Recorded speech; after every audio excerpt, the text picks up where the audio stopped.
akan meliput besok ada gerakan yang namanya Maklumat Jogja. Maklumat Yogyakarta akan dihadiri oleh Pak Jenderal TNI Tyasno Sudarto, Profesor Rohmat Wahab, dan insya Allah Maling panci. Saudara Joko Widodo itu terkenal pembohong. Maka boleh jadi barang ini memang tidak ada, dan dia berusaha keras untuk melindungi agar barang ini tidak ketahuan publik.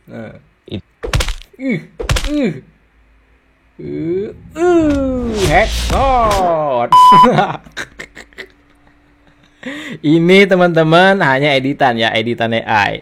Tetapi paling tidak ya sudah mewakili rasa kegeraman ini dengan Roy Suryo CS ini, karena sudah sangat-sangat keterlaluan ya. Tetapi kita doakan gerombolan ini memang betul-betul digituin. Nah, gerombolan ini semua pada ketar-ketir.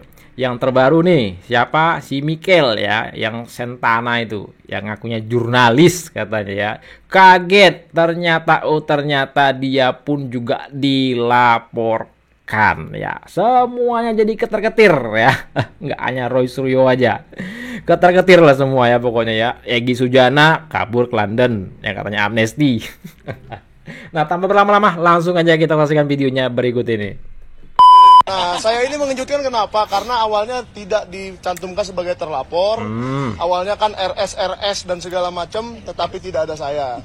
Tetapi tiba-tiba kemarin ada surat cinta lagi datang ke rumah saya bahwa saya terlapor. Nggak apa-apa. Nah, saya di sini hanya ingin menyatakan bahwa saya selama ini baik di Jakarta, baik di Jogja, di Boyolali, di Ketoyan, maupun di Pasar Pramuka, menjalankan tugas saya sebagai seorang jurnalis. Ya. Di mana saya memiliki kartu identitas wartawan resmi dari Dewan Pers, yaitu sebagai wartawan tingkat utama. Nah, waktu itu saya sudah katakan kepada penyidik, wartawan berat sebelah ya, menyudutkan Pak Jokowi. Dan saya katakan penyelidik ya waktu itu, saya katakan pada penyelidik di Subdit Kamnek bahwa kalau mau membahas mengenai isi pemberitaan yang kawan-kawan jurnalis di sini semua pasti tahu, kita harus melalui mekanisme Dewan Pers, yaitu diajak ke Dewan Pers bersama Bapak Joko Widodo yang tidak terima namanya dicemarkan katanya. Ngapain? Oleh pemberitaan saya. Nah, dan saya akan temui dengan senang hati Bapak Joko Widodo di Dewan Pers supaya kita duduk bersama di satu meja dan saya berikan hak jawab.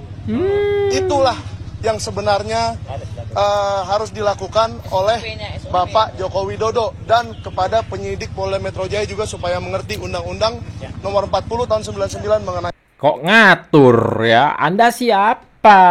Ngatur-ngatur Pak Jokowi ke Dewan Pers. Pak Jokowi di Dewan Pers akan saya jumpai, itu maksud dia. Alah. Inilah ya, kalau udah pada panik, udah ketar-ketir ya, tahu dirinya juga dilaporin. Nyaho tuh. Dalam pengertian hukum, saya tidak mau diperiksa karena dikaitkan dengan yang bukan ada hubungan hukumnya dan tuduhan tindak pidananya kepada saya pasal 160. Saya tidak melakukan itu. Saya tidak melakukan transmisi dan lain sebagainya, nggak ada itu. Jadi dalam perspektif hukum clear bahwa saya tidak ada hubungan hukum, tidak ada tindak pidana yang saya lakukan. Tidak ada tindak pidana yang saya lakukan. No, nggak bisa. Anda mau cuci tangan. Nah, itulah makanya saya cepat keluar karena nggak ada hubungannya dengan yang mereka persoalkan, mungkin ke Rosuryo, ke Rismon, itu pasal-pasalnya mungkin sama tapi kondisi objektif di lapangannya berbeda. Karena Anda bisa lihat fakta, 2 bulan terakhir ini saya tidak pernah bicara. Saya baru bicara lagi tadi, kurang lebih jam 11-an itu. Sebelum itu saya tidak pernah bicara. Kabur. Saya bicara juga karena untuk memenuhi undangan. Kalau saya tidak bicara seperti itu, berarti saya tidak istiqomah, tidak teguh pendirian dalam membela agama Allah ini. Yang saya bela adalah 3 hal penting. A few moments later. Alhamdulillah, baru tiba di Amnesty International London, ya, bukan di Cikotek. Saya kesini ada dukungan dari FDI dan FDI, Forum Diaspora Indonesia. Ada kurang lebih 25 atau 20 negara. Bentar. Teman-teman, kira-kira kan dia udah di London nih, ya. Kalau menurut saya kabur sih. Menurut teman-teman gimana? Kira-kira balik lagi nggak ke Indonesia? Menjelang Polda Metro menetapkan tersangka, ya. Dan Chris Komari dan sekjennya Mas Agus Widanto. Jadi saya bersyukur teman ini membantu menjelaskan mengenai posisi yang benar tentang ijazah palsunya Joko Widodo. Egy Sujana lapor ke Amnesty International London terkait ijazah Jokowi. Nah, gimana teman-teman? Silahkan ketik komentar kalian di kolom komentar ya. Ijazah asli itu sudah diselidiki oleh Bareskrim, bukan Anda. Anda juga nggak punya legal standing. Ada. Nggak ada. Cengengesan. Sebagai apa legal standing Anda? Nggak ada, Mas Roy. Kami minta kampus UGM. Kita mau lihat aja, TPU aja legal standingnya itu tanda tanya. Gitu loh, makanya kandas. Apalagi Anda nggak punya legal standing sama sekali. Anda juga nggak bisa meneliti itu secara hukum. Gitu loh. Anda bukan peneliti yang salah besar. Orang ada undang-undang kayak gini nih. Loh Apa? udah berkali-kali ijazah palsu ini ditolak, Mas Loh Roy. apa? Dengar dulu. Ngerti nggak undang-undang Makanya Anda ini masuk penjara. Udahlah, ngomong Anda tersangka ngerti. Roy Suryo nampaknya udah hilang kewarasannya ya. Udah hilang kewarasannya. Menjelang ditetapkan sebagai tersangka. Nah, ini kan masyarakat menunggu nih, Pak Arianto.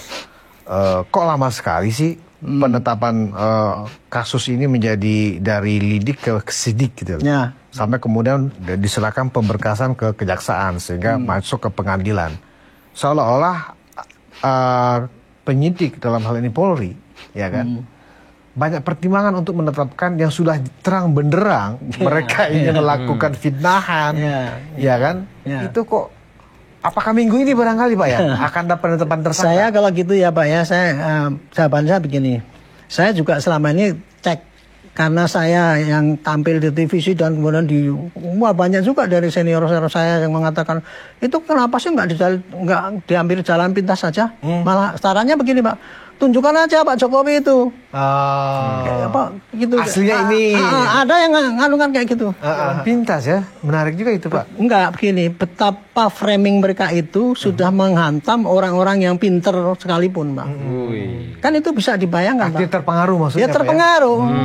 Saya ada seorang profesor Pak. Saya menyatakan Pak, saya yakin jasa Pak Joko itu palsu. Profesor loh Pak. Profesor. Terpengaruh berarti ya? Ya karena baca-baca ini semua kan yang melihat yang ditayang-tangan gitu.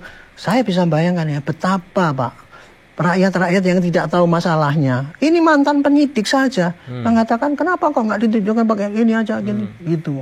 Saya jadi sedih oleh karena itu makanya. Kalau saya lihat tanya Metro ya supaya betul-betul kerja keras ya. Kalau perlu saya juga ngomong Kapoldanya ditambah tenaga untuk melakukan penyidikan itu gitu. Saya yakin selama ini polisi sudah bekerja Pak. Cuman dia belum mengumumkan sampai kepada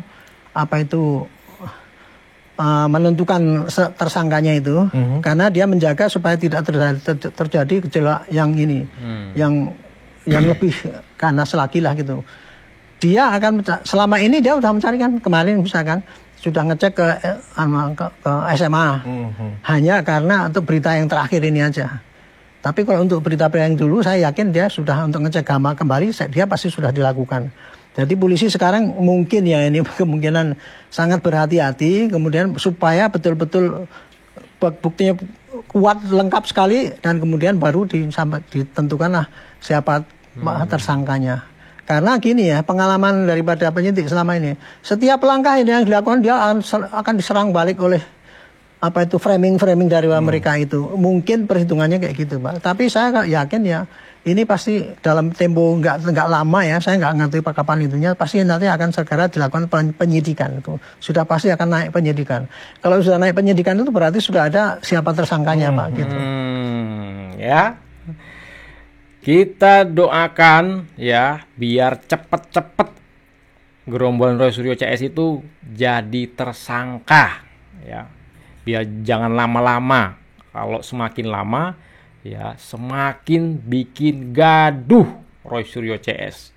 Nah, silakan ketik komentar kalian di kolom komentar terkait video kita kali ini. Jangan lupa like dan share video ini ke grup yang teman-teman miliki agar masyarakat bisa cerahkan dengan adanya video ini. Saya Akbar CK. Assalamualaikum warahmatullahi wabarakatuh. Salam sehat selalu. Bye bye.